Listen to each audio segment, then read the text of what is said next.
కరెక్ట్‌గా ఎన్నికలకు ముందు ఒక సంచలనాత్మకమైనటువంటి అంశం చోటు చేసుకుంది. ఒక రకంగా చెప్పాలంటే రాజ్యాంగ వ్యవస్థల మధ్యన సమరం కాబోతోంది.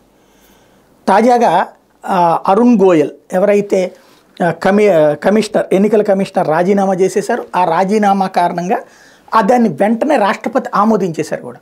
ఉండే 3 కమిషనర్లో ఒక ఆయన మన ఫిబ్రవరిలో రిటైర్ అయ్యారు. ఇప్పుడు ఇంకొక ఆయన రాజీనామా చేశారు. ఇంకొకళ్ళే ఉన్నారు.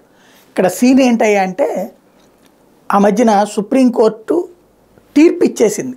వాస్తవంగా ఎన్నికల సంఘం అనేటువంటిది రాజ్యాంగ వ్యవస్థ, సుప్రీంకోర్టు రాజ్యాంగ వ్యవస్థ, ప్రభుత్వం ఒక రాజ్యాంగ వ్యవస్థ.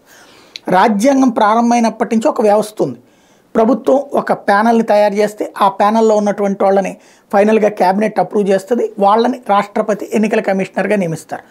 అలా కాకుండా అసలు ఆ విధానాన్ని తీసేసి ఒక కోర్టు తీర్పు ద్వారా తనే ఒక విధానపరమైన నిర్ణయం తీసేసుకుంది సుప్రీంకోర్టు. ఏమని?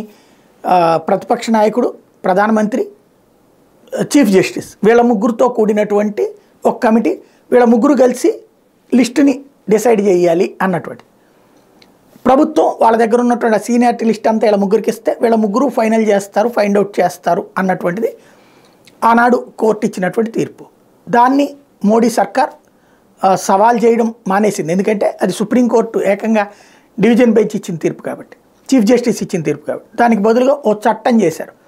ఆ చట్టం ప్రకారం ఎన్నికల సంఘానికి సంబంధించి సుప్రీంకోర్టు పాత్ర లేకుండా ప్రధానమంత్రి, అట్లాగే ప్రతిపక్ష నాయకుడు, మంత్రి ఇట్లాంటి వాళ్ళని లింకప్ చేస్తూ ఒక కొత్త కమిటీతో కూడినటువంటి దాన్ని పార్లమెంటు అప్రూవ్ చేసింది. పార్లమెంట్లో లోక్సభ ఆమోదించింది, రాజ్యసభ ఆమోదించింది. దాన్ని తీసుకెళ్ళి రాష్ట్రపతి కూడా ఆమోదించేశారు. కాబట్టి చట్టమైంది. చట్ట ప్రకారం ఇప్పుడు కొత్త వాళ్ళని ఎంపిక చేసేటటువంటి అధికారం ఈ కమిటీకే ఉంటుంది.